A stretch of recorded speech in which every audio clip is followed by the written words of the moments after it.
If you've ever looked at your to-do list and felt your chest tighten, if you've ever thought, there is no way I can get all this done today, if you've ever ended the day exhausted but still feeling like you didn't do enough, you're not alone.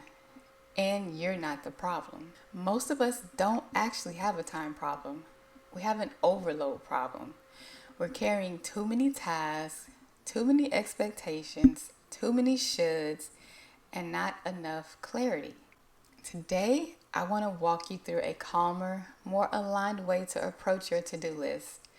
One that helps you get things done without burning yourself out or spiraling into guilt. This is the exact approach I'm using as I rebuild my own business and life, and I promise it feels so much lighter. Let's get into it. So, number one, focus on one thing at a time.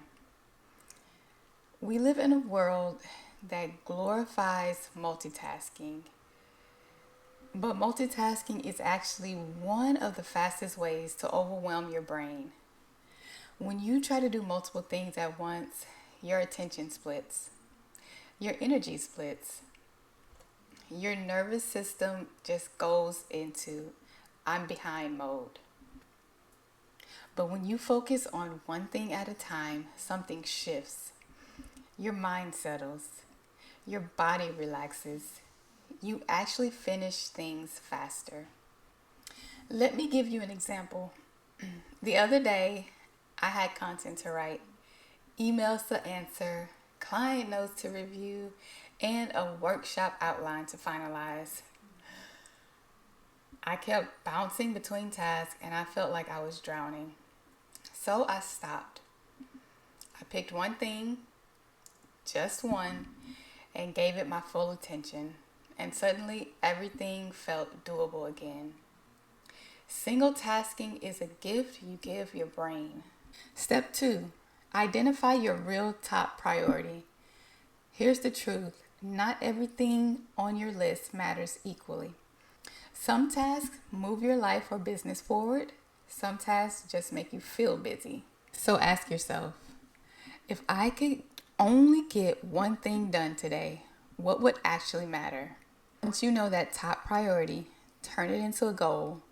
Then break that goal into steps and break those steps into tiny sub-steps.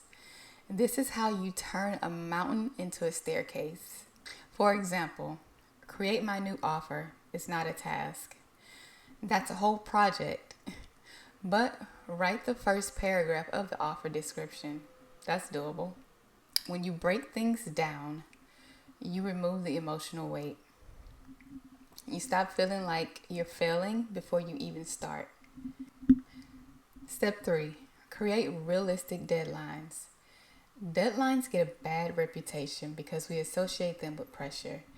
But deadlines are actually a form of support when they're realistic. Give yourself time in advance, build in buffer space, plan ahead so you're not constantly rushing or scrambling. Think of deadlines as gentle containers. They help you stay consistent without pushing you into burnout. And here's a mindset shift. A deadline is not a punishment. It's a promise you make to yourself. When you create deadlines that honor your energy, you build trust with yourself again. Step four, protect your time and energy. Your calendar should not look like a Tetris board. Most people fill every available space with tasks and then wonder why they're exhausted. You need white space. You need breathing room. You need time for things that matter to you, not just your business. Schedule rest. Schedule joy. Schedule movement. Schedule nothing. White space isn't wasted time. It's what allows you to show up fully for the things that matter. When you protect your energy, you become more productive without even trying. Step five, accept that not everything will get done. This one is hard, especially for high achievers. But here's the truth. Something will always be left undone. and that's okay. What doesn't get done simply moves to the next day. That's not failure, that's prioritization. You are not meant to complete everything every single day. You're meant to complete what matters. Give yourself grace. You're a human being, not a machine. Step 6, don't overload yourself. When you take on too much, you set yourself up for defeat. And that feeling, the shame, the guilt, the why can't I do this spiral, that's what drains your motivation. Overloading yourself is not a sign of ambition, it's a sign of misalignment.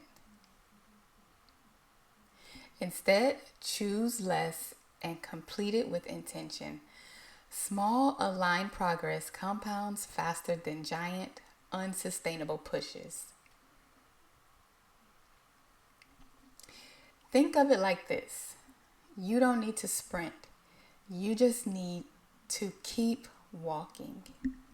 Step 7, the reframe.